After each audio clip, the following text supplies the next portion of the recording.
Hello everyone, welcome back to my channel. ಇವತ್ತಿನ ದಿನ ಒಂದು ಹೆಲ್ದಿ ರೆಸಿಪಿನ ಶೇರ್ ಮಾಡ್ತಾ ಇದ್ದೀನಿ ನಿಮ್ಮೆಲ್ಲರಿಗೂ. ಆ ಹೆಲ್ದಿ ರೆಸಿಪಿ ಏನು, ಅದನ್ನು ಮಾಡೋದಕ್ಕೆ ಏನೇನೆಲ್ಲ ಇಂಗ್ರೀಡಿಯೆಂಟ್ಸ್ ಬೇಕು, ಹಾಗೆಯೇ ಆ ಇಂಗ್ರೀಡಿಯೆಂಟ್ಸಿಂದ ಏನೇನೆಲ್ಲ ಬೆನಿಫಿಟ್ಸ್ಗಳಿದೆ ನಮ್ಮ ಹೆಲ್ತ್ಗೆ ಅನ್ನೋದನ್ನು ಒಂದೊಂದಾಗಿ ನೋಡ್ತಾ ಹೋಗೋಣ.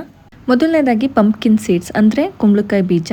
ಇದರಲ್ಲಿ ಅತಿ ಹೆಚ್ಚು ಫೈಬರ್, ಮೆಗ್ನೀಷಿಯಂ, ಪ್ರೋಟೀನ್ ಮತ್ತೆ ಹೆಲ್ದಿ ಫ್ಯಾಟ್ಸ್ ಇರೋದ್ರಿಂದ ಇದು ಇಮ್ಯುನಿಟಿನ ಬೂಸ್ಟ್ ಮಾಡುತ್ತೆ, ಜೊತೆಗೆ ಬೋನ್ನ ಸ್ಟ್ರಾಂಗ್ ಮಾಡುತ್ತೆ.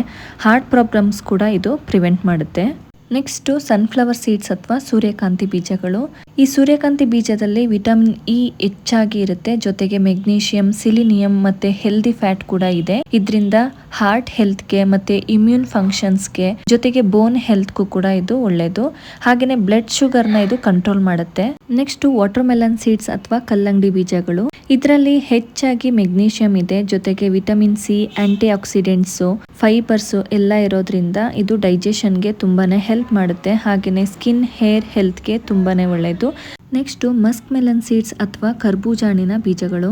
ಇದರಲ್ಲಿ ಒಮೆಗಾ 3, ಒಮೆಗಾ 6 ಫ್ಯಾಟಿ ಆಸಿಡ್ಸ್ ಇದೆ, ಜೊತೆಗೆ ಪೊಟ್ಯಾಷಿಯಂ ಇದೆ, ಪ್ರೋಟೀನ್ ಇದೆ, ವಿಟಮಿನ್ ಇ ಇದೆ, ಸಿ ಇದೆ, ಅತಿ ಹೆಚ್ಚಾಗಿ ಫೈಬರ್ ಅನ್ನ ಹೊಂದಿದೆ.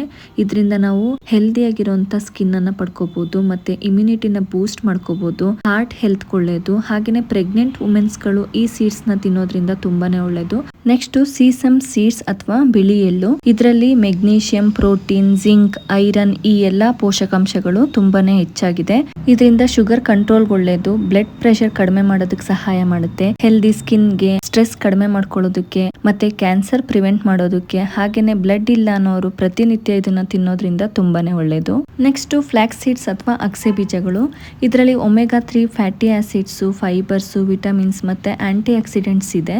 ಇದು ಕೂದಲಿನ ಆರೋಗ್ಯಕ್ಕೆ ತುಂಬಾನೇ ಒಳ್ಳೆಯದು, ಜೊತೆಗೆ ಕೊಲೆಸ್ಟ್ರಾಲ್ ಲೆವೆಲ್ ನ ಇಂಪ್ರೂವ್ ಮಾಡುತ್ತೆ. ಹಾಗೆಯೇ ಡೈಜೆಸ್ಟಿವ್ ಸಿಸ್ಟಮ್ ನ ಹೆಲ್ದಿ ಆಗಿರೋದಕ್ಕೆ ಸಪೋರ್ಟ್ ಮಾಡುತ್ತೆ. ನೆಕ್ಸ್ಟ್ ಫೆನಲ್ ಸೀಡ್ಸ್ ಅಥವಾ ಸೋಂಕಾಳು. ಇದರಲ್ಲಿ ವಿಟಮಿನ್ ಎ ಮತ್ತೆ ಸಿ, ಜೊತೆಗೆ ಆಂಟಿ ಆಕ್ಸಿಡೆಂಟ್ಸ್ ಮತ್ತೆ ಫೈಬರ್ ಹೆಚ್ಚಾಗಿದೆ.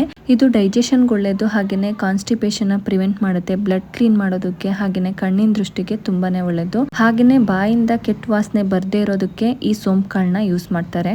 ಈ ಎಲ್ಲಾ ಸೀಡ್ಸ್ ನ ಯೂಸ್ ಮಾಡಿ ಯಾವ ರೀತಿ ಹೆಲ್ದಿ ರೆಸಿಪಿನ ಮಾಡೋದು ಅಂತ ನೋಡೋಣ ಬನ್ನಿ. ಮೊದಲನೇದಾಗಿ ಒಂದು ದೊಡ್ಡ ಬಾಂಡ್ಲೆ ಅಥವಾ ಪಾತ್ರೆನ ತಗೊಂಡು ಅದಕ್ಕೆ ಅರ್ಧ ಹೋಳ್ನಷ್ಟು ನಿಂಬೆಹಣ್ಣು ರಸನ ತಗೋಬೇಕು. ಅದಕ್ಕೆ ರುಚಿಗೆ ಎಷ್ಟು ಬೇಕು ಅಷ್ಟು ಉಪ್ಪನ್ನ ಸೇರಿಸ್ಕೊಂಡು ಎಲ್ಲಾ ಸೀಡ್ಸ್ ಗಳನ್ನು ಈಗ ಪಾತ್ರೆಗೆ ಹಾಕೋಬೇಕು. ನಾವಿಲ್ಲಿ ಎಲ್ಲಾ ಸೀಡ್ಸ್ ಗಳನ್ನು ಈಕ್ವಲ್ ಕ್ವಾಂಟಿಟಿನಲ್ಲಿ ತಗೋಬೇಕು. ಅಂದ್ರೆ ಯಾವ್ದಾದ್ರು ಒಂದು ಕಪ್ಪಲ್ಲಿ ಮೆಜರ್ ಮಾಡಿದ್ರೆ ಅದೇ ಕಪ್ ಅಳತೆಲಿ ಎಲ್ಲಾ ಸೀಡ್ಸ್ ನು ತಗೋಬೇಕು. ಅದ್ರ ಜೊತೆಗೆ ನಾನಿಲ್ಲಿ ಬಿಳಿ ಎಳ್ಳನ್ನ ಯೂಸ್ ಮಾಡ್ತಾ ಇದ್ದೀನಿ. ಅದಕ್ಕೆ ಬದಲಿಗೆ ನೀವು ಇಲ್ಲಿ ಕಪ್ಪು ಎಳ್ಳನ್ನು ಕೂಡ ಯೂಸ್ ಮಾಡ್ಬೋದು. ಬಿಳಿ ಎಳ್ಳಿಗಿಂತ ಹೆಚ್ಚಿಗೆ ಪ್ರೋಟೀನ್ ಮತ್ತೆ ಜಿಂಕ್, ಐರನ್ ಹೆಚ್ಚಾಗಿರೋದು ಕಪ್ಪು ಎಳ್ಳಲ್ಲೇ, ಅದನ್ನ ಬೇಕಾದ್ರೂ ಯೂಸ್ ಮಾಡ್ಬೋದು. ಆದ್ರೆ ಸೋಂಪನ್ನ ನಾವು ಇದೆಷ್ಟು ತಗೊಂಡಿರೋ ಅರ್ಧದಷ್ಟು ತಗೊಂಡ್ರೆ ಸಾಕು. ಈಗ ನಾವು ಎಲ್ಲಾ ಸೀಡ್ಸ್ ಗಳನ್ನ ಚೆನ್ನಾಗಿ ಮಿಕ್ಸ್ ಮಾಡ್ಕೋಬೇಕು. ಆಲ್ರೆಡಿ ನಾವು ನಿಂಬೆ ರಸ ಮತ್ತೆ ಸಾಲ್ಟ್ ಅನ್ನ ಹಾಕಿದೀವಲ್ವಾ, ಅದು ಎಲ್ಲಾ ಸೀಡ್ಸ್ಗೂ ಕೋಟ್ ಆಗೋ ರೀತಿ ಚೆನ್ನಾಗಿ ಮಿಕ್ಸ್ ಮಾಡ್ಕೋಬೇಕು. ಇದಕ್ಕೆ ನೀವು ಒಂದು ಸ್ವಲ್ಪ ಅರಿಶಿನ ಪುಡಿಯನ್ನು ಕೂಡ ಆಡ್ ಮಾಡ್ಕೋಬಹುದು. ಕಲರ್ ಸ್ವಲ್ಪ ಚೇಂಜಸ್ ಇರುತ್ತೆ. ಹಾಗೇನೆ ಒಂದಿಷ್ಟು ಪುದೀನ ಸೊಪ್ಪನ್ನು ಸಣ್ಣದಾಗಿ ಹೆಚ್ಕೊಂಡು ಸೇರಿಸ್ಕೊಂಡ್ರೆ ಅದು ಒಂದ್ ರೀತಿ ಟೇಸ್ಟ್ ಚೆನ್ನಾಗಿರುತ್ತೆ. ಈಗ ಮೀಡಿಯಂ ಫ್ಲೇಮ್ ನಲ್ಲಿ ಈ ಎಲ್ಲಾ ಸೀಡ್ಸ್ ಗಳನ್ನು ಚೆನ್ನಾಗಿ ಫ್ರೈ ಮಾಡ್ಕೋಬೇಕು. ಫ್ರೈ ಮಾಡ್ತಾ ಮಾಡ್ತಾ ಅದು ಕ್ರಿಸ್ಪಿನೆಸ್ ಬರುತ್ತೆ, ಅಲ್ಲಿ ತನಕನೂ ನಾವು ಚೆನ್ನಾಗಿ ಮಿಕ್ಸ್ ಮಾಡ್ತಾ ಫ್ರೈ ಮಾಡಬೇಕು. ನಾವು ಆಲ್ರೆಡಿ ಈ ಸೀಡ್ಸ್ ಇಂದ ಏನೇನೆಲ್ಲ ಬೆನಿಫಿಟ್ಸ್ ಇದೆ, ಹಾಗೇನೆ ಏನೇನೆಲ್ಲ ಪ್ರೋಟೀನ್, ವಿಟಮಿನ್ಸ್ ನ ನಾವು ಪಡ್ಕೋಬಹುದು ಅನ್ನೋದನ್ನ ಹೇಳಿದೀನಿ. ಹಾಗಂದ್ಮೇಲೆ ಇಷ್ಟು ಸೀಡ್ಸ್ ಗಳನ್ನ ನಾವು ಒಟ್ಟಿಗೆ ಮಿಕ್ಸ್ ಮಾಡಿ ಒಂದು ರೆಸಿಪಿನ ಮಾಡ್ತಿದೀವಿ ಅಂತಂದ್ರೆ ಇದರಿಂದ ಎಷ್ಟೆಲ್ಲ ಬೆನಿಫಿಟ್ಸ್ ನ ನಾವು ಪಡ್ಕೋಬಹುದು ಅಂತ ನೀವೇ ಥಿಂಕ್ ಮಾಡ್ಬೋದು. ನಾವೆಲ್ಲರೂ ಇತ್ತೀಚೆಗೆ ನಮ್ಮ ಬ್ಯುಸಿ ಲೈಫ್ ಶೆಡ್ಯೂಲ್ ಅಲ್ಲಿ ನಮ್ಮ ಹೆಲ್ತ್ ಕಡೆ ಗಮನ ಕೊಡೋದನ್ನೇ ಕಡಿಮೆ ಮಾಡ್ಕೊಂಡಿದೀವಿ. ಅದರಿಂದ ಎಷ್ಟೊಂದು ಪ್ರಾಬ್ಲಮ್ಸ್ ಕೂಡ ಫೇಸ್ ಮಾಡ್ತಿದೀವಿ. ಅದರಲ್ಲೂ ಟೀನೇಜರ್ಸ್ ಅಲ್ಲಿ ಸ್ಕಿನ್ ಮತ್ತೆ ಹೇರ್ ಪ್ರಾಬ್ಲಮ್ಸ್ ತುಂಬಾನೇ ನೋಡ್ತಾ ಇದೀವಿ. ಅದೆಲ್ಲದಕ್ಕೂ ಇದು ರಾಮಬಾಣ ಅಂತಾನೆ ಹೇಳ್ಬೋದು.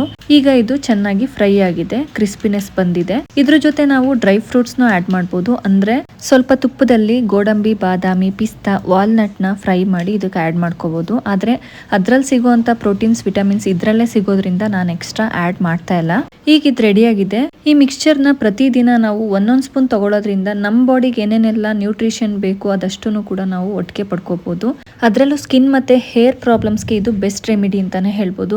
ಅಂದ್ರೆ ಹೆಲ್ದಿ ಆಗಿರುವಂತ ಸ್ಕಿನ್ ಪಡ್ಕೋಬಹುದು, ಜೊತೆಗೆ ರಿಂಕಲ್ಸ್ ನ ಕಡಿಮೆ ಮಾಡುತ್ತೆ. ಇನ್ ಕೂದಲು ಬಗ್ಗೆ ಹೇಳೋದಾದ್ರೆ ಕೂದಲು ಬೆಳವಣಿಗೆಗೆ ಮತ್ತೆ ಬ್ರೇಕೇಜಸ್ ನ ರೆಡ್ಯೂಸ್ ಮಾಡೋದಕ್ಕೆ, ಸ್ಪ್ಲಿಟ್ ಎಂಡ್ಸ್ ನ ಕಡಿಮೆ ಮಾಡೋದಕ್ಕೆ, ಹಾಗೇನೆ ಕೂದಲು ಶೈನಿ ಆಗಿರೋದಕ್ಕೆ ಪ್ರತಿನಿತ್ಯ ಈ ಸೀಡ್ಸ್ ಗಳನ್ನ ತಿನ್ನೋದು ತುಂಬಾನೇ ಇಂಪಾರ್ಟೆಂಟ್. ಇತ್ತೀಚೆಗೆ ನಾವೆಲ್ಲ ಏನು ಮಾಡ್ತಿದ್ದೀವಿ ಅಂದರೆ ಸ್ಕಿನ್ ಅಥವಾ ಹೇರ್ ಪ್ರಾಬ್ಲಮ್ಸ್ ಕಾಣಿಸ್ತು ಅಂತಂದರೆ ಹೊರಗಡೆಯಿಂದ ಯಾವ ರೀತಿ ಪ್ರೊಟೆಕ್ಟ್ ಮಾಡ್ಬೋದು ಅಂದರೆ ಕೂದಲಿಗೆ ಅತಿಯಾಗಿ ಎಣ್ಣೆ ಹಚ್ಚೋದು ಅಥವಾ ಹೇರ್ ಪ್ಯಾಕ್ಸು ಫೇಸ್ ಪ್ಯಾಕ್ಸು ಆ ರೀತಿ ಯೂಸ್ ಮಾಡ್ತಿದ್ದೀವಿ ಬಿಟ್ಟರೆ ನಮ್ಮ ಬಾಡಿಗೆ ಏನೇನೆಲ್ಲ ನ್ಯೂಟ್ರಿಷನ್ಸ್ ಬೇಕು ಅನ್ನೋದನ್ನು ನಾವು ಮರಿತಾ ಹೋಗ್ತಾ ಇದ್ದೀವಿ. ಅದರಿಂದ ಪ್ರತಿದಿನ ಪೌಷ್ಟಿಕ ಆಹಾರದ ಜೊತೆಗೆ ಈ ಸೀಡ್ಸ್ಗಳನ್ನ ತಿನ್ನೋದ್ರಿಂದ ನಮ್ಮ ಎಷ್ಟೋ ಸಮಸ್ಯೆಗಳಿಗೆ ಪರಿಹಾರನ ಕಂಡ್ಕೋಬಹುದು. ಹಾಗೇನೆ ಇದನ್ನ ಚಿಕ್ಕ ಮಕ್ಕಳಿಂದ ದೊಡ್ಡವ್ರ ತನಕ ಎಲ್ಲರೂ ತಿನ್ಬೋದು.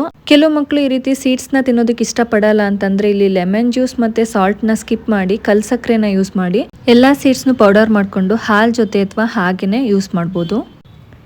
ಇದಾಗಿತ್ತು ಇವತ್ತಿನ super seeds secret recipe. Thank you for watching.